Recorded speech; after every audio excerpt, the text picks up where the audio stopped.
Welcome to Living Chassidus. Together, let's live the Chassidus we learn.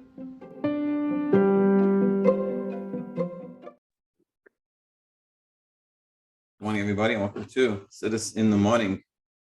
15 minutes to hopefully to change our lives. Okay, this week's parsha, Toldos, with the Sikh Selk Aleph. Let's go through this Sikha. I'll learn a nice part. Also, we get to learn some Torah. Meaning, even though there's a practical application in the end, today especially, I want to learn things, and it's sort of get to learn Torah. You know, there's one aspect of learning Torah. You learn it because there's something to be gained from it, like physically. You know, you get to like an idea of how to look at life or something. And that like helps you. So why you're learning it for that benefit. But then there's learning it because of the emes of Torah. We get to learn and connect with Hashem's will, Hashem's will and wisdom. But today we're going to tell a lot of information, a lot of, so to speak, background information we need to know in order to get at the main points. So today we get it to learn it purely for the agency. And of course, we'll try to take out something practical, something we can live with for the day. Okay, let's begin. Pasha's Toldos. In connection with what it says in this week's Pasha, right in the beginning of the Pasha, it says, these are the Toldos, the offspring of Yitzchak, Ben Avram. Avram gave birth to Yitzchak.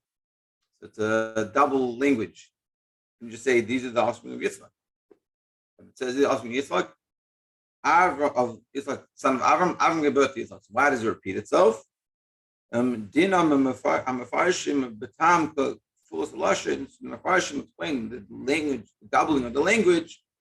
He's like when Avram lives Yitzchak, and they discuss this. The explanation isn't simple. It's the reason. Meaning, Toldos is like when Avram, the offspring of Yitzchak, the son of Avram, which is Toldos, the simple meaning of offspring, like generations, and so to what the rabbis say, meaning and the deeper level of the offspring, which is the Ma'asim Tovim, Torah mitzvahs. Ufshuru, they were made possible, these Ma'asim Tovim, through Mitach Kash, Avram Lidus Yitzchak, because of Avram giving birth to Yitzchak. Meaning, not just that Yitzchak, that the offspring of Yitzchak is from Yitzchak, the son of Avram, but even more is that Avram, it's because of Avram that they had the ability to do Torah mitzvahs. Let's see. How's Aleph? Very simple. Base. In Yanam, Mesuyamim Hoisa, Chilasam Yitzchak. There's something special about Yitzchak, and we've talked about this in other sikhs, that brings out something special about him over the other others, and especially Avram. And what are some of them? Nimer Lishman, he had a bris at 8 days. He was the first Yid to have a bris on the right day, so to speak. This is the completeness of the idea of Milah. Bar mitzvah, so to bar mitzvah 13. He had bar mitzvah as well on the right time. Avram, in contrast to Avram, Nimer l'tzadik tes shana. He was 99 years old when he had the bris. Avram bar mitzvah l'yud shana. He never bar mitzvah. He had no bar mitzvah at 13. Lagabe today, Kayem is Deus Chalukis. That's Avram. There's a lot of different opinions when he recognized God and things like this.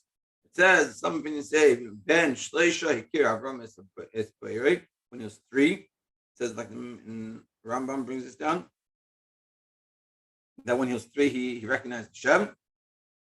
Ben Abayim, some opinions say when he was 40. Ben Memches, some opinions say when he was 48. Avaloi, Ben Yugim. But no opinion says when he was 13 he recognized. 13 is not a significant number, so to speak, in Avram's life. Unlike Yitzchak, who was saying that he had a bar mitzvah. Shnei Inyanim Remuzim b'pasuk, and these two ideas are hinted to in the pasuk of Yigdal Hayeled Bigmer that this idea of the bris and the bar mitzvah hinted to in this passage. Pigal yelled, and the child grew, v'yigmel v'yas Avram mishta, and he was weaned, and Avram made a mishta, a festival. Whether and the discussion is whether it's a bris at a bris suda or whether it's a bar mitzvah suda. Mishta gadol b'yom higamel is on the day that Yitzchak was weaned. So Shalom, Dush Razal, the rabbis expand on this, and they say, Ladas Achas, according to one opinion, Shezeh Haya Kish Malu Es Yitzchak. This is when Yitzchak had the bris. The Fi HaRemez, and how do they see that this is talking about the bris? They made the Mishta after he was weaned, meaning the bris. How do we see this? Fi HaRemez, Hatamu and B'milas Higamel. Higamel, that he was weaned, meaning Hag Mal. Hag, which is Hey Gimel, Mal, Hey Gimel is 5 plus 3. 5 plus 3 is 8. On the 8th day, Mal, he had a bris milah. Higamel, Hag Mal. On the 8th day, he had a bris milah. Kalemar, Mal, Lishmena. Well, that's a shniyan, according to the second opinion. Mashmal is V'yigmel, he, Shenikmel Me'etzahara, that he was weaned off his Eitzahara, Le'etzah to the Eitzah. When does that happen? When does the Eitzah Tov come in fully to a person? Or for a man, is it 13? For a woman, is it 12? So when it says Shinikmo, that he was weaned, it means he was weaned off the Eitzah Tov. There's two different opinions, whether it was 8 days, he had this party, or whether it was 13. Now, the move on Amila. Mishta, what does it say? It made a big party. What does it mean, big party? Nemar Medrash, it says in the Medrash, that this big party is Gadol Ilamim. He was like the biggest in the world, meaning like the Kinnis HaShluchim. Well, a little bit Lahavdu, but yeah, by Avram part of it was. How? HaKadosh Baruch Hu Hayasham, because Hashem was there. Kedug Masras Dresh Razal, as the rabbis say, Alakasu, B'ni, Ata ani hayon saying to him, my son, Ata you ani hayon I today have given birth to you. What does it mean? Shakavan aliyam bar mitzvah. This is regards to the bar mitzvah of David. Shaz and Merkel Baruch Hu that Hashem says to David, Ani ilatecha, Ani v'loy sitracha. I not sitracha gave birth to you. The more the have ad hashka, like the word till now. That's the bar mitzvah. Before the bar mitzvah, the Yetzer Hara is very strong. And by the bar mitzvah, the Yetzer Tov comes in even stronger and have the ability. And that's why with Chayiv mitzvahs, the maturity, and you have your Yetzer Tov is more powerful and it can actually speak and help you out. We said in that second opinion. And the second thing about this Mishta Gadol, Mishta Gedalim means just big people there. Like you have Oig Melech HaBashan, Oig, king of Bashan, which is a giant, B'chol God Lehader, Hayusham, and all the great people of that generation were there. Yeah, Hashakal Ha'umayz. Him Lichwes Avram Aleim, since all the countries, they took Avram as like the king over them. It says in Bereshis Rabbah, and from Rashi in Parshat Lech. So, here's min Avram the Mishta she'erech is kol hamlachim v'oig b'seicham. So Avram invited all the people because they taken Avram as they realized Avram was a great man, took him upon themselves as Avram was a leader. So Avram invited everyone to this Mishnah, even Oig. Now, what did Oig do? So mentions in the Medrash, she'oig Amar believe it. Oig said to himself in his heart, Avram's so great. Why is so great? I'm huge. He's a little tiny person. I'm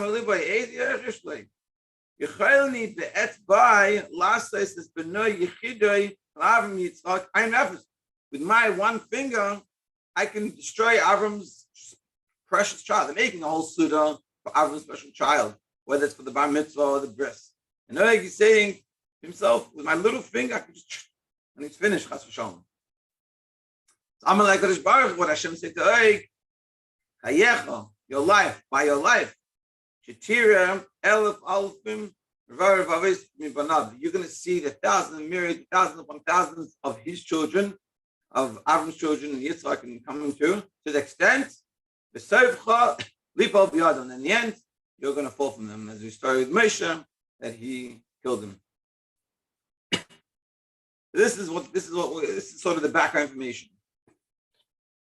Now, here's the Milas Elov Elush Yitzchaku. The explanation of what are these Milas of Yitzchak. And we said that the Mile of Yitzchak is that he had a bris milah on time, he had bar mitzvah on time. What's the advantage of having a bris milah at 8 days old? And this is also something we talked about in the previous sichon. It's a connection with God when you have a bris milah, specifically in the 8 days. It's a connection with Hashem, above logic and reasoning. Avram was 99 years old. Yes, the God of Asaga, he had a great mind, a great level of understanding. If he had Beremez, Gam Bishmer, like it's hinted even in his name. What is Avram's name before he had the bris? His name was Avram, which stands for Avram, which is Seichel Hanelam and Mikor Rayan. The deep level, it's a hidden Seichel, hidden intellect from any idea. Meaning it's such a deep level of the intellect, it's above even ideas. It's a very high level. That's what Avram was before his bris. Which is the chisaron. This is the sort of the lacking that he has, because his bris is coming with such a high level of intellect that he has, that it diminishes from especially the bris. Yeah, I'll explain in the Sefer Chassidus and Kabbalah. Chashivus shel nimer l'shmeina, whereas Yitzchak, when he's 8 days old, him shemekashim yeled she'einu yadayim b'aseichel. A child not even, he doesn't have that intellect. With God, the kesher nitzchi shel meilim tamadas. And an essential, eternal connection above reasoning. This doesn't come from an intellect, from a logical standpoint that the kid says, "Oh, it makes sense for Shavuot bris." And that connection that he has with God is not like we said in that other sicha. And when that difference in Yitzchak and Yishmael had a seichel, and therefore a type of connection we have with God based off our intellect, limited to our intellect, is going to have its limitations and its flaws. When Yitzchak having the bris at 8 days old, it's making that essential connection with God above that. And that's why it doesn't have to even make sense. It just connection. Yeah, it's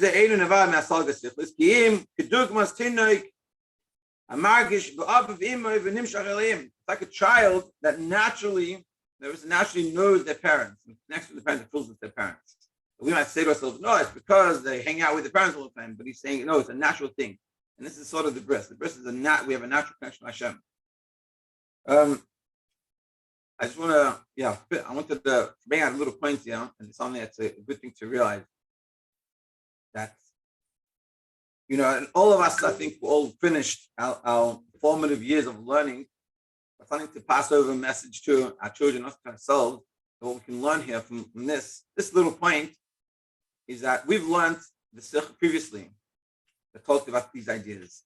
And the key to learning anything, I don't know about the secular, what I know in Torah, is it's not as much quantity, which it is also, but it comes with the quality. Even meaning when you learn in yeshiva, you learn. There's two types of learning Gemara. Let's say you have, and even in Chassidus they do this. You have iyun and girsa. Iyun is in depth, and girsa is sort of more quickly. But it doesn't mean that we don't learn it properly. Iyun is the level of depth of the learning. Whereas girsa, you just the folks trying to cover ground, but covering ground not without understanding. And the beauty is that when you learn something, you understand it well, it adds to it adds to the part of understanding you have in Chassidus. It comes with Gemara and learning any part of Torah. But here, like for example, because we learned last week's Sikha and this week's Sikha before, now when we learn this idea is not a brand new idea we never learned before. We've learned this and we can connect to it. And then you can learn it. It makes it easier to understand the next sugya, the next idea in Chassidus, in Torah. And so then, therefore, because you know that already, you can understand on a much deeper level. I was learning on Shabbos an idea, a whole discussion, whatever it is, but what I realized, and it was very nuanced. And the only reason why I knew it was nuanced is because I'd learned this idea before, and I learned it well enough that it stuck with me, that it connected with me, that I had that information in my head. And suddenly we're talking about it again, I have some type of relationship to this concept. I'm like, man, this is very nuanced. And he's like, yeah, it is. And I was like, wow. But I only knew that because of what I learned previously. And so the goal is when we learn something, we should learn it enough, or we should connect with it enough that it sticks with us. So therefore, that adds to that pool of knowledge that we have. So therefore, when we learn more, we just keep on adding to it. Now, I'm not saying everything's going to be perfect, but if we try it that way, we realize that the value of not learning a lot of things, but learning a few things well, it will constantly add, and then it gets eager to learn more, and then you're able to learn more things. But this is just wanted to share this because I see like I'm learning and I'm like, we connected before. And this is sort of the key to success in learning. What about like trying to get more things? And I'm talking about my personal experience seeing this, and I know people around me, and I see this sometimes in the bathroom, that even after Shiur, but they still learn, and they're a little bit less constrained with time. Over Shabbos, I'll learn 4 different things. You can learn 4 different things, but you don't add to that pool of information that you have. You don't get any of it. So the key is to take something like this. We learn the Sikha. So it doesn't mean you have to go and learn 5 other Sikhs this week. You can learn this one bar, the Shiur again. You can open up the Sefer yourself, along with your husbands, or open up yourself, and you go through it. And then you try to learn a few times to really connect with you. You'll have that information, will stick with you. And then the next time you come around to this Pasha, you'll have the Vart. And also, if you learn something else, you can connect with this because you have this information. Just wanted to share that useful tip. Tomorrow we'll continue, and thank you very much for joining. Have a great day.